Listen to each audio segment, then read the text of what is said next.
예레미야, 오늘 이 성경 말씀은 예레미야가 물론 저자입니다. 특별히 어느 시대에 선포되었던 하나님의 말씀이냐, 유다 마지막 왕국, 마지막 왕의 때에 거의 한 40년간 50년간 사이에 유다의 마지막 때와 그 멸망의 과정을 아주 상세하게 기록한 하나님의 말씀이 오늘 예레미야서입니다. 예언의 말씀이기도 하고요, 역사의 말씀이 담겨져 있기도 합니다. 39장 오늘 1절부터 보게 되면 분명한 때를 얘기해주고 있지요. 1절 말씀, 유다의 시드기야 왕 제9년 10째 달에 바벨론의 느부갓네살 왕과 그의 모든 군대가 와서 예루살렘을 에워싸고 치더니 시드기야의 제11년 넷째 달 9째 날에 성이 함락되니라. 느부갓네살 왕, 바벨론 제국의 초대 왕이죠. 이 바벨론 제국의 침공으로 말미암아 정확히 BC 586년에 마지막 남쪽에 남아있던 유다, 이스라엘 백성의, 하나님의 백성의 유다, 그 당시 이미 기원전 722년, 벌써 오래된 시절 지났습니다만 이미 북이스라엘은 아시리아 제국에 의해서 멸망했고요. 이제 명맥을 이어오던 유다마저도 하나님의 백성의 마지막 때를 구하는 멸망의 이야기가 오늘 예레미야 39장에 소개되고 있습니다. 어떤 내용입니까? 오늘 예레미야 전체적으로 보게 되면요, 참 슬픕니다.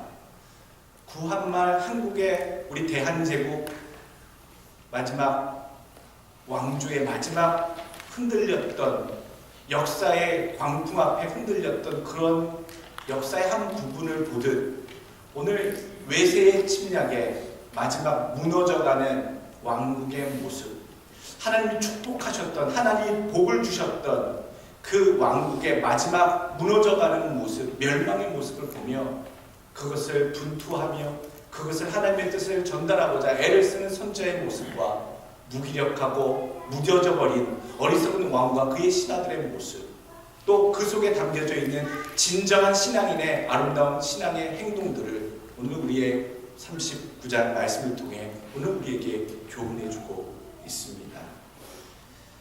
하나님을 떠난 이스라엘 백성들이 어떻게 멸망해 가는가, 바벨론에 의해서 어떻게 멸망해 가는가를 오늘 참 잘 보여주고 있지요. 예레미야의 핵심 단어는 딱 두 단어입니다. 죄와 비탄. 죄로 말미암아 심판받게 되었음을, 그리고 동시에 그것으로 인한 슬픈 탄식, 그 두 단어가 오늘 예레미야의 두 핵심 단어입니다. 죄와 사악함이 극에 달했고 결국 하나님의 뜻에 순종하지 아니하고 회개하지 아니하고 돌아오지 아니하는 자들이 받는 하나님의 심판의 이야기, 그 과정 중에 하나님의 뜻을 전하고 심판받게 되는 그 백성들을 하나님께 되돌리려고 고분분투 애를 썼던 그 애절했던 참된 선지자 한 명, 예레미야의 그 눈물 넘치는 사역의 이야기, 오늘 우리들에게 큰 은혜의 말씀이 될 줄로 믿습니다. 마지막 유다의 등불이 꺼져갈 때쯤 이미 시드기야 왕 이전서부터 세력을 확장해왔던 바벨론은요, 바벨론에게 조공을 바치지 아니하고 계속적으로 애굽을 의지했던 유다 왕국에 대해서 몇 번씩이나 경고의 메시지와 침공을 거듭해 옵니다. 마지막에는 결국 느부갓네살 왕이 대군을 이끌고 실제로 오늘 시드기야 유다의 마지막 왕이지요, 이때에 쳐들어오게 됩니다. 하나님의 심판이 다가왔음을, 그것도 스스로 멸망하거나 천재지변으로 멸망하는 것이 아니라 주변 이방 나라의 손길에 의해서 멸망받게 되는 하나님의 심판이 임박했음을 하나님은 그의 선지자 예레미야를 통해서 누누이 수없이 선포하게 하셨습니다. 근데 묘한 것은요, 그 당시 멸망의 손길이 다가오는 그 당시 즈음하여서 선지자, 즉 하나님의 선지자라고 하는 사람들이 몇몇 더 있었어요. 대표적인 것이 예레미야도 선지자였다 말씀하고 있습니다만 자기 자신이 하나님의 선지자라고 했던 하나냐라고 하는 사람은 하나님께서 주신 말씀이다라고 백성들에게 선포하면서 백성들의 큰 인기를 얻고 위로를 전달했던 자로 소개되고 있습니다. 오늘 하나냐 선지자가 선포했던 하나님의 메시지와 똑같은 상황에서 하나님의 메시지를 전하고 있는 예레미야의 메시지를 한번 잠깐 비교해서 말씀을 전하고자 합니다. 예레미야 28장에는요 하나냐 선지자가 그렇게 하나님의 말씀이다 라고 선포합니다. 곧 그해 유다왕 28장 1절 시드기야가 다스리기 시작한 지 4년 5달째 기본 아술의 아들 선지자 하나냐가 여호와의 성전에서 제사장들과 모든 백성이 보는 앞에서 내게 말하여 이르되 만군의 여호와 이스라엘의 하나님이 이같이 일러 말씀하시기를 내가 바벨론 왕의 멍에를 꺾었느니 내가 바벨론의 왕 느부갓네살이 이곳에서 빼앗아 바벨론으로 옮겨간 여호와의 성전 모든 기구를 2년 안에 다시 이곳으로 되돌려 오리라. 내가 또 유다 왕 여호아김의 아들 여고니아와 바벨론으로 간 유다 모든 포로를 다시 이곳으로 돌아오게 하리니 이는 내가 바벨론 왕의 멍에를 꺾을 것임이라 여호와의 말씀이니라 하시니라. 이미 몇 차례 바벨론의 침공이 있었어요. 경고의 침공이죠. 그 상황을 두고서 그때 빼앗겼던 그리고 붙잡혀갔던 왕족들이 되돌려 올 것이고 빼앗겼던 성전의 그 고귀한 기물들, 선물들이 2년 안에 다 컴백할 것을 확신하는, 그리고 여기서 말하는 멍에를 꺾었다는 표현은요 그의 권세, 권위를 꺾었다는 표현입니다. 즉 하나님께서 하나냐를 통해 바벨론 왕 느부갓네살 왕의 권위를, 멍에를 꺾어버렸고 그의 위세를 내게 주셨으니 2년 안에 선포한 하나님의 이 메시지가 모두 다 이루어질 것이다 라고 백성들에게 선포했지요.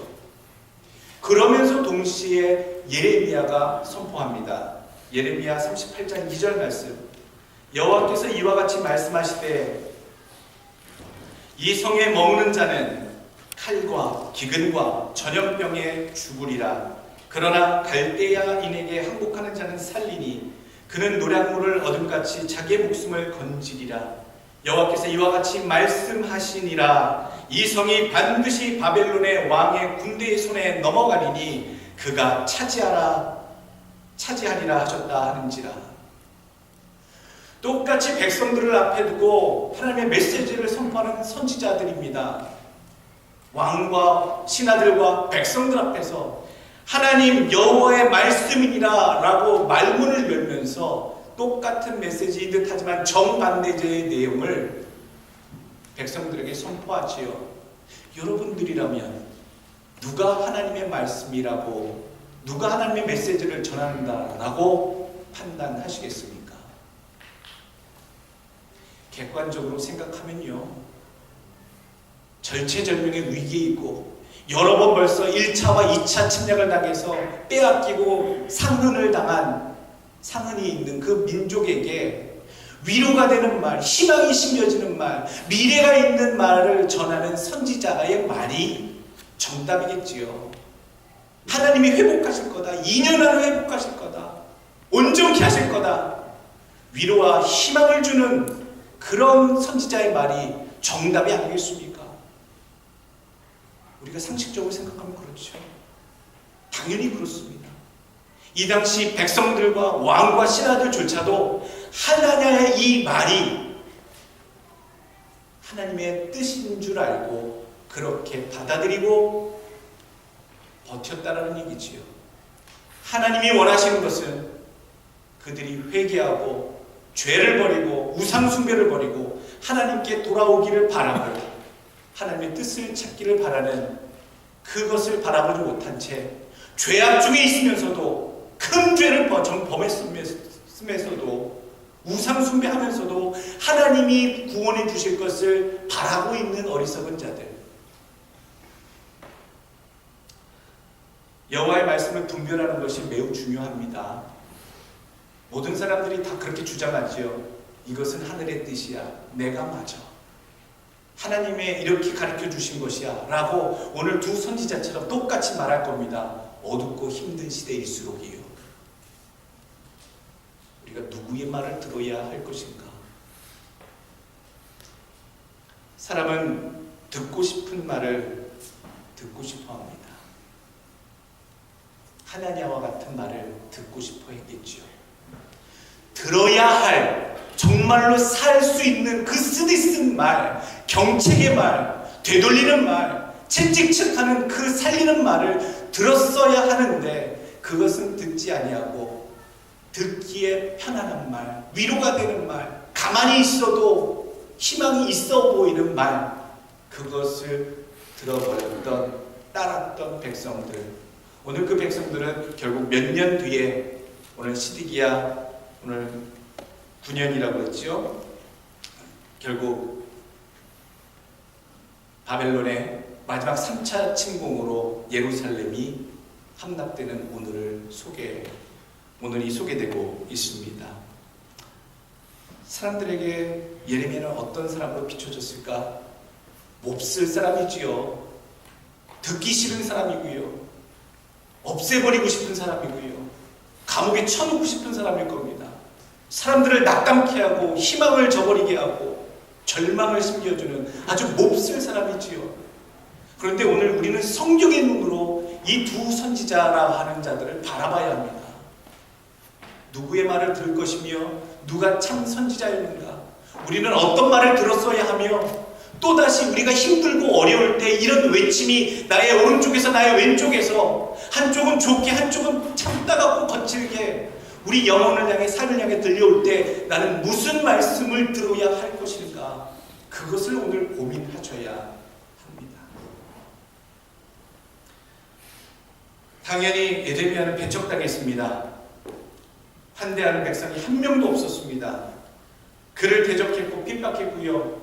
오늘 39장과 그 앞에 있는 38장에 보면 결국 왕과 왕의 신하들이 그를 붙잡아다가 죽이려고 진흙구덩이에 집어쳐눕니다. 죽이려고 하는 의도였지요. 그런 고난과 핍박을 받았음에도 불구하고요. 예레미야는 매우 오랜 시간 동안 하나님께 그 백성을 위하여 부르짖습니다. 불쌍히 여겨달라고. 그 고통 중에 있는 자기도 고통 중에 있는 핍박을 받는 상황임에도 불구하고 그보다도 더 그 백성들 하나님의 심판을 받게 될 그 백성들을 향하여 하나님 긍휼하심을 베풀어 달라고 그렇게 부르짖는 선지자가 바로 예레미야였습니다. 그래서 예레미야를 눈물의 선지자라고 부르잖아요. 자기를 미워하고 자기의 말도 듣지 아니하고 배척하는 그 백성들을 향하여 진정으로 눈물을 흘리며 하나님의 구원하여 주시기를 간구하는 이 선지자의 모습을 오늘 우리가 바라보길 원합니다. 여러분들을 위해서 진정 물어줄 수 있는 자, 여러분들의 영혼을 위해서 진정 참된 길을 인도해 줄 수 있는 자들의 말씀들을 우리가 따라야겠다. 그 말씀들에 청종하시는, 우리를 살리는 말씀들에 청종하시는 여러분들의 믿음의 귀가 모두 되시길 간절히 축원합니다. 오늘 본문의 말씀 이제 11절에서부터 들어가면요, 결국 침공을 당합니다. 586년 결국 멸망의 순간이 왔고 바벨론의 그 느부갓네살이 이끄는 대군이 유다의 예루살렘 수도를 포위하고 함락시킵니다. 끝까지 버텼던 시드기야 왕은요 끌려갑니다. 도망가다 결국 다 붙잡혔어요. 다 붙잡히고 자기의 아들들을 왕된 시드기야 왕 앞에서 왕자들을 다 죽입니다.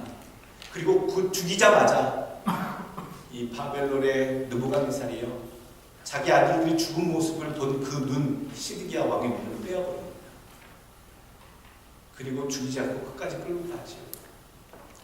여러분 얼마나 끔찍한 줄 아십니까? 내 눈앞에서 내 자녀들이 죽임을 당하는 그 모습을 마지막 볼 수 있는 눈으로 기억하고 있다는 것. 가장 끔찍한 모습으로 그런 재앙을 만나는 불순종의 왕, 우상숭배의 왕, 회개의 말씀을 듣지 않았던 불순종의 왕의 마지막 모습인 것을 성경은 기록하고 있지요. 오늘 뜻하지 않은 느부갓네살 침공한 이 바벨론 제국의 황제 느부갓네살 왕, 이 왕의 행동이 특별합니다.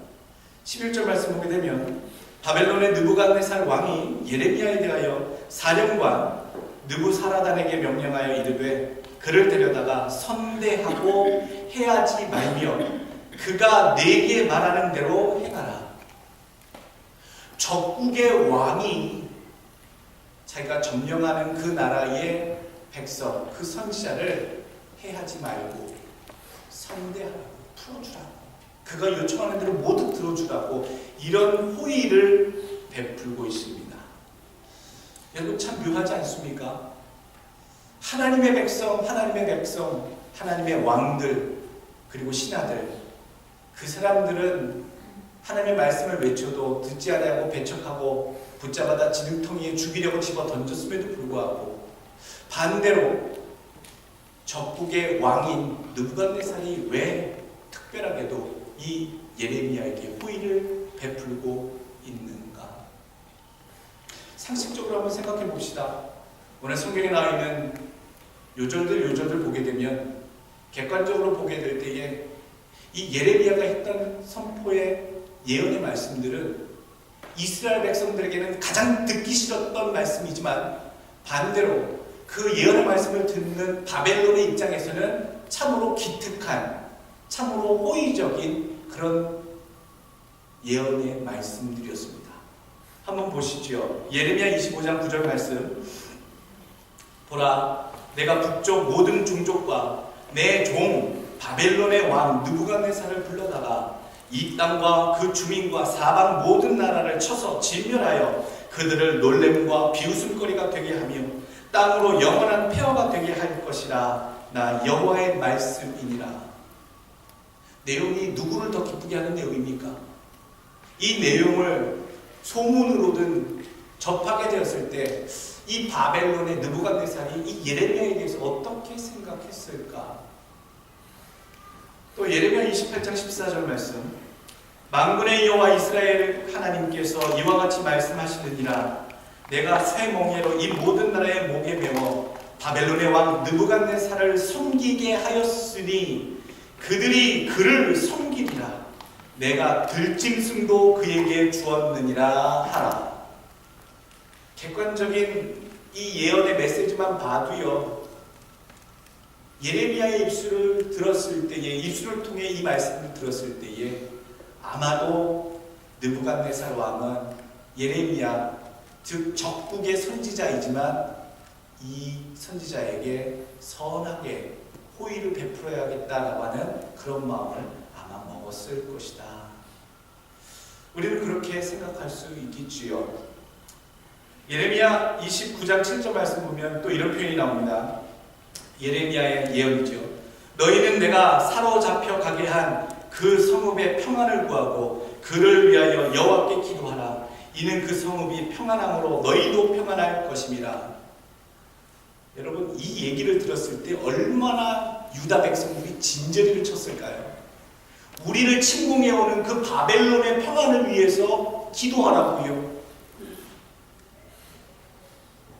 우리를 원수로 여기고 우리를 공격하고 우리를 죽이려고 하는 자를 위해서 기도하라고요.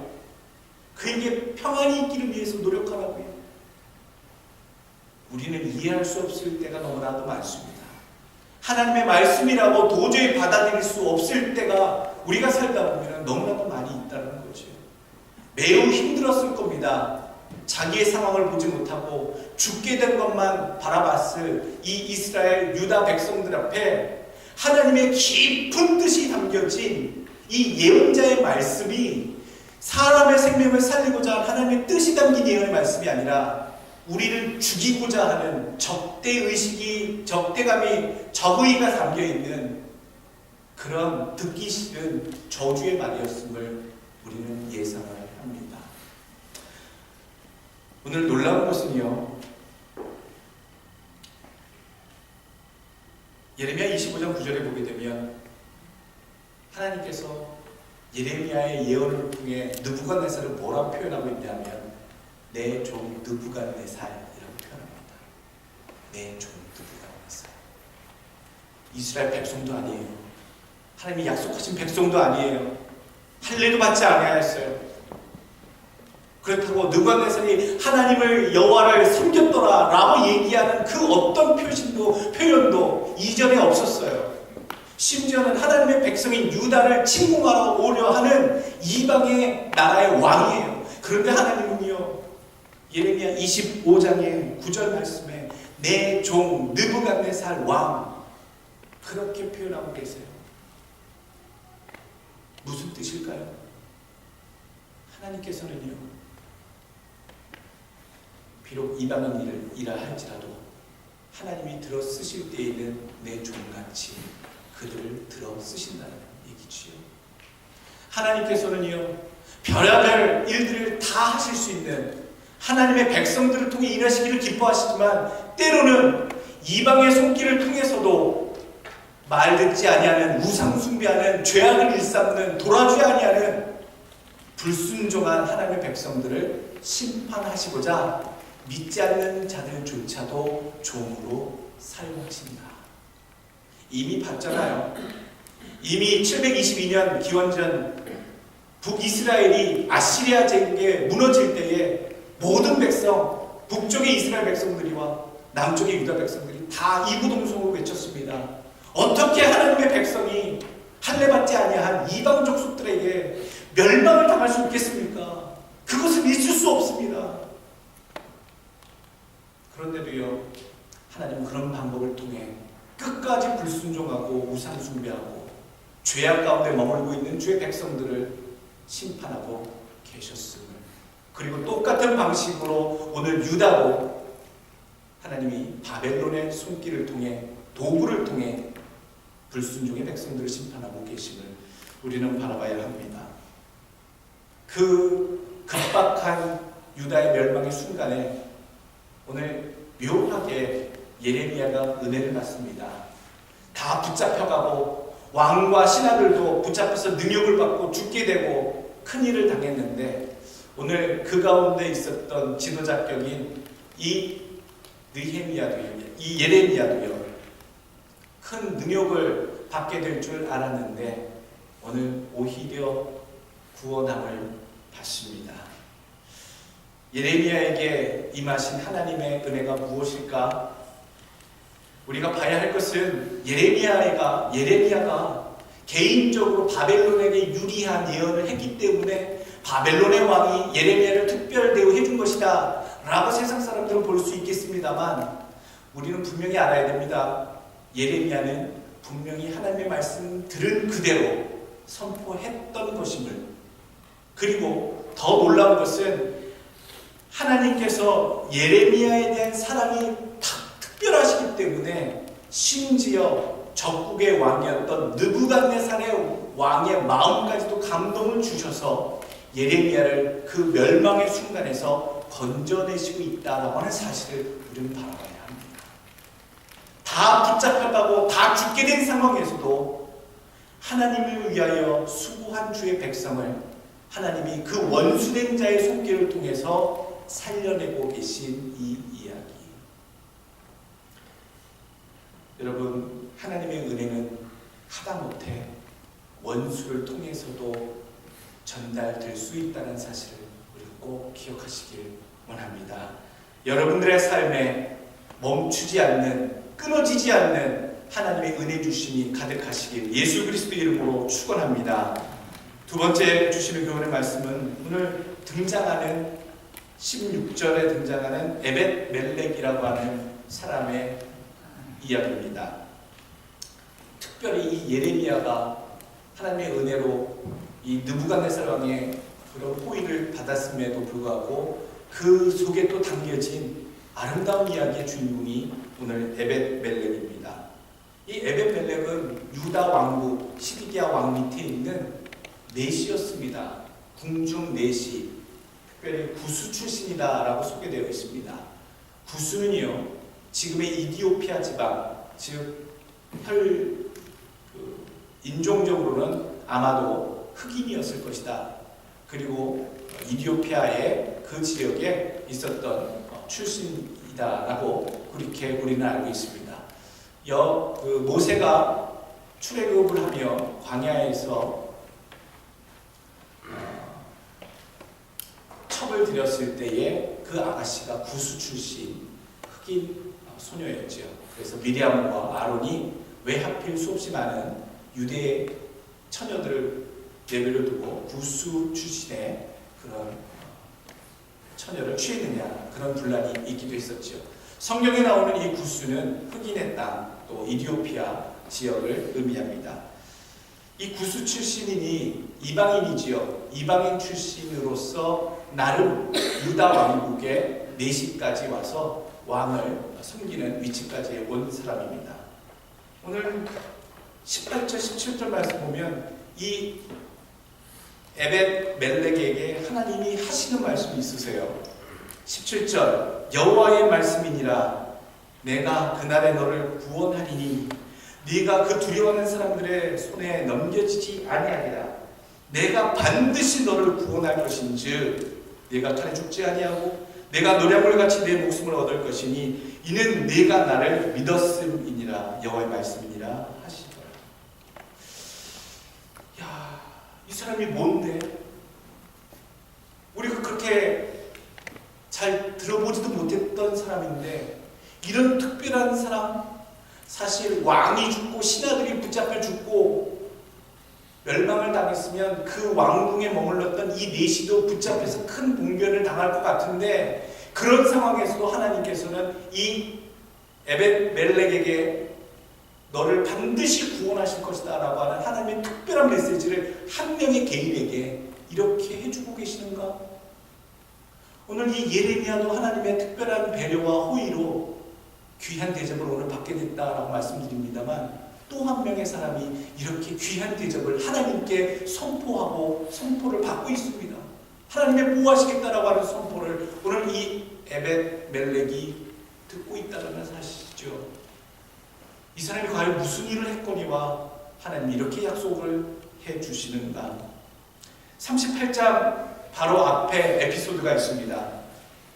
예레미야의 말을 듣기 싫어하지요. 그래서 신하들이 예레미야를 붙잡아다가 진흙탕 속에 넣어서 죽이려고 합니다. 먹을 것도 주지 아니하고 그 진흙 속에서 굶어 죽게끔 구렁텅이 속에 집어 던지자고 얘기하지요. 예레미야 38장 1절 말씀 중간서부터 예레미야가 모든 백성에게 이르는 말을 들은즉 이르기를 여호와께서 이와 같이 말씀하시되 이 성에 머무는 자는 칼과 기근과 전염병에 죽으리라. 그러나 갈대아인 즉 바벨론 사람들입니다. 갈대아인에게 항복한 자는 살리니 그는 노량물을 얻은 것 같이 자기의 목숨을 건지리라. 여호와께서 이와 같이 말씀하시느니라. 이 성이 반드시 바벨론의 왕 그의 군대의 손에 넘어가리니 그가 차지하리라 하셨다 하는지라. 이에 그 고관들이 왕께 이르되 이 사람이 백성의 평안을 구하지 아니하고 재난을 구하오니 청하건대 이 사람을 죽이소서. 그가 이같이 말하여 이 성에 남은 군사의 손과 모든 백성의 손을 약하게 하나이다. 시디기야 왕이 이르되 보라 그가 너희 손에 있느니라. 왕은 조금도 너희를 거스릴 수 없느니라 하는지라. 이에 그들이 예레미야를 끌어다가 감옥 뜰에 있는 왕의 아들 말기야의 구덩이에 던져 넣을 때에 예레미야를 줄로 달아내렸는데 그 구덩이에는 물이 없고 진창뿐이므로 예레미야가 진창 속에 빠졌더라. 왕궁 내시 구수인 에벳 멜렉이 그들이 예레미야를 구덩이에 던져 넣었음을 들으니라.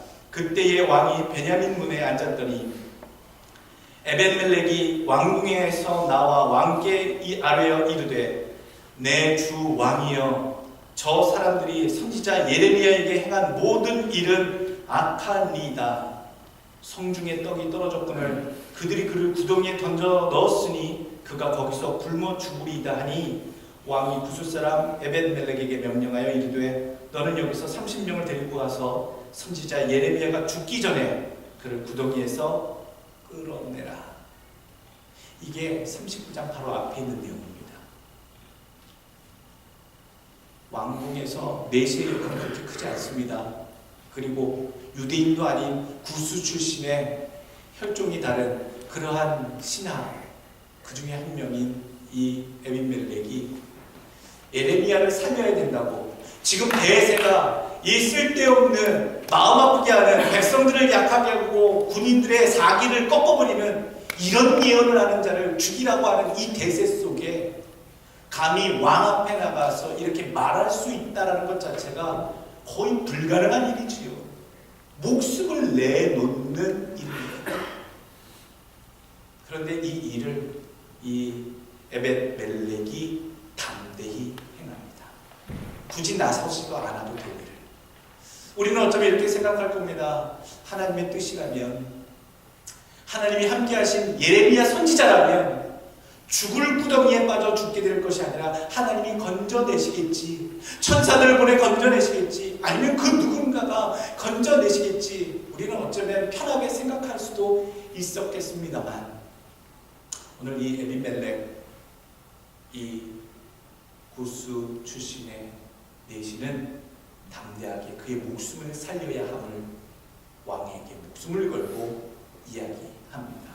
그로 말미암아 정말로 그 순간에 시드기야 왕이 변하여서 이 예레미야 선지자가 죽지 아니하도록 구덩이에서 꺼내주도록 명령을 내리지요. 이 모습을 하나님께서는 보셨습니다. 기억하고 계셨습니다. 그리고 몇 년 후 정말로 바벨론이 쳐들어와서 모두 붙잡혀가고 죽을 때에 하나님께서는 이 예레미야를 통해서, 예레미야에서 입에서 나오는 모든 것들을 느부갓네살의 종들이 다 듣고 준비하고 있는 이 순간에 하나님께서 이 에벳멜렉에게 말씀하셨던 내용들을 들려주지요. 에벳멜렉이 살았을까요? 죽었을까요? 39장 이후에 그 이름은 나오지 않습니다만 하나님께서 이렇게 선포하셨다면, 그리고 오늘 그가 내게 말하는 대로 행하라 라고 바벨론 왕의 명령을 그 종들에게 내렸다라면 이 예레미야가 했던 이 말을 그 바벨론의 군사들은 다 따라 행하였겠다라는 생각을 자연스럽게 해보게 됩니다. 오늘 기억하십시다. 하나님은 숨겨둔 자들을 통해 하나님의 백성을 구원하신다. 살아가면서 우리는 시시때때로 돕는 손길이 필요할 때가 많이 있습니다. 정말 믿을 만한 어떤 아는 사람이, 지인이 나타나서 도와줬으면 하는 그런 은근한 기대를 하며 살아갈 때도 있습니다. 참으로 어려운데 누가 좀 도와줬으면. 그런데 우리가 정말로 기대했던 그런 인물이 아니라 의외의 인물이 나타나서 우리에게 도움을 주곤 하는 사실을 우리는 발견하게 되지요. 나중에 알고 보면 하나님께서 그를 이미 예비해 두셨음을 우리는 또 발견하게 됩니다. 여러분, 우리가 인생길을 걸어가면서 꼭 순간, 어려운 순간마다 오늘 에벳멜렉 같은 사람들을 만나시는 여러분들의 인생 되길 간절히 원합니다. 절망의 인생의 진창 속에 던져졌을 때에도 하나님께서 숨겨놓으신, 우리가 전혀 기대하지 못했던 우리 주변에 그 어떤 자를 통해 역사하실 하나님의 손길을 여러분 꼭 기대하시고 포기하지 않으시길 간절히 원합니다. 한 번 더 나아가서요, 우리는 반대로 그 어느 순간에 누군가의 도움을 그렇게 필요로 하고 있는 그 사람을 위해서 이 시대의 에벳멜렉이 되기를 간절히 원합니다. 정말로 하나님의 사람이라면 저 사람을 살리는 것이, 많은 사람들이 저를 외면하고 저 사람을 싫어하더라도 저 사람이 하나님의 사람이고 살려줘야겠다라면 오늘 우리도 이 시대의 에벳멜렉처럼 담대하게 목숨을 걸고 주의 뜻을 간구하는 그런 인물들이 또한 되시길 축원합니다. 세 번째 주시는 교훈의 말씀은요, 하나님께 생명을 두는 자는 하나님이 반드시 살리신다 말씀입니다. 오늘 이 에벳멜렉이 왕의 앞에 그렇게 행하는 것은 악한 일이다 라고 이야기했던 것은 목숨을 걸었던 일이었다. 그리고 그 목숨을 걸었던 일은 괜한 객기가 아니라 의문에서 나온 정의에 대한 그런 판단이 아니라 오늘 말씀 18절 말씀 네가 나를 믿었음이라. 하나님께서는 그가 했던 그 행동이 하나님을 향한 믿음이었음을 그렇게 여기고 받고 계시다라는 사실을 오늘 우리가 기억하길 원합니다. 우리의 믿음을, 우리의 생명을 우리 하나님께 반드시 두길 원하고 하나님께 생명을 두는 자는 하나님이 반드시 살려주심을 여러분 믿으시길 원합니다. 요한복음 12장 25절 나사로가 죽어 슬퍼하는 마르다에게 그렇게 얘기하시죠. 예수님, 자기 생명을 사랑하는 자는 잃어버릴 것이요 이 세상에서 자기의 생명을 미워하는 자는 영생토록 보전하리라. 오늘 하나님을 믿는 자, 하나님께 생명을 두는 자, 여러분들 무엇에 목숨을 거셨습니까? 사업에 목숨 거셨습니까? 내 자녀의 목숨 두셨습니까? 내 즐기는 내 지금 현상의 삶에 내 인생을 다 거셨습니까? 여러분, 내가 진짜 내 목숨을 걸고 있는 것이 내 사업도 아니고 내 자식도 아니고 내 인생 자체도 아니고 내가 즐거워하는 삶도 아닌 오직 우리 하나님이 되시기를, 그러한 자는 또 하나님이 그 생명을 살려주실 줄을 믿는 믿음 되시길 간절히 축원합니다. 마지막으로 주시는 교훈의 말씀은 하나님의 말씀을 믿는 자는 그 말씀이 이루어지는 것을 눈으로 보게 된다는 얘기입니다. 눈으로 보게 됩니다. 오늘 16절 말씀 한번 보시죠. 너는 가서 구스인 에벤멜렉에게 말하기를 만군의 여호와 이스라엘의 하나님의 말씀에 내가 이 성에 재난을 내리고 복을 내리지 아니하니라 한 나의 말이 그 날에 내 눈앞에 이루리라. 이게 뭡니까? 이게 몇 년 전의 일이죠. 멸망하기 전 몇 년 전에 예레미야의 입술을 통해 예언되었던 말입니다. 멸망당할 것이다. 근데 그 멸망하리라 예언했던 그것을 실제로 몇 년이 지나지 않아서 에벤멜렉이 눈으로 보게 될 것이다 라고 오늘 하나님께서 분명히 짚어서 일러주십니다. 무엇을 얘기하시는 걸까요? 하나님의 말씀은 믿는 그대로, 말씀하신 그대로 이루어진다라고 하는 것입니다. 오늘 우리들에게 주신 말씀, 예수께서 가라사대 내 말이 네가 믿으면 하나님의 영광을 보리라 하지 아니하였느냐. 요한복음 11장 40절의 말씀입니다. 고린도전서 2장에 보게 되면 9절 말씀, 기록된 바 하나님이 자기를 사랑하는 자들을 위하여 예비하신 모든 것은 눈으로 보지 못하고 귀로 듣지 못하고 사람의 마음으로 생각지도 못하였다 함과 같으니라. 오직 하나님이 성령으로 이것을 우리에게 보이셨으니 성령은 모든 것 곧 하나님의 깊은 것까지라도 통달하시느니라. 믿음은요, 눈에 안 보이는 것을 보게 해줍니다. 믿음대로 될 줄로 믿는 그러한 믿음이 진짜 믿음이지요. 낙심하지 아니하고 의심하지 아니하고 포기하지 아니하고 그렇게 그대로 하나님 약속하신 그대로 될 줄로 믿는 믿음, 그런 믿음이 있을 때에 하나님이 약속하신 놀라운 말씀 그대로가 이루어지는 것을 모두가 보게 될 줄로 믿습니다. 내 삶에 그런 날이 올까요? 내가 그렇게 기도하고 그렇게 울면서 살려달라고, 구원해달라고, 길을 열어달라고, 문제 해결해달라고 수년간 그렇게 기도했는데 정말로 내 삶에, 우리 가정에게, 내 사업에, 내 자녀에게 그런 일이 올까요? 올까요가 아니라요, 옵니다. 이미 그것이 됐는 줄로 믿는 그 순간에 그 믿음의 일이 실행됐는 줄로 믿으시길 바랍니다. 그 놀라운 하나님의 때가 결정됐는 줄 믿으시길 바랍니다. 이미 하나님이 일하실 것을 바라보는 자, 하나님의 말씀을 그대로 믿는 자는 그 말씀이 이루어지는 것을, 그 때를 볼 줄로 믿습니다. 여러분들 삶 속에 자녀를 통해, 사업을 통해, 나의 삶을 통해 하나님이 약속하셨던 기도의 응답이 모두 이루어지시길 예수 그리스도 이름으로 축원합니다.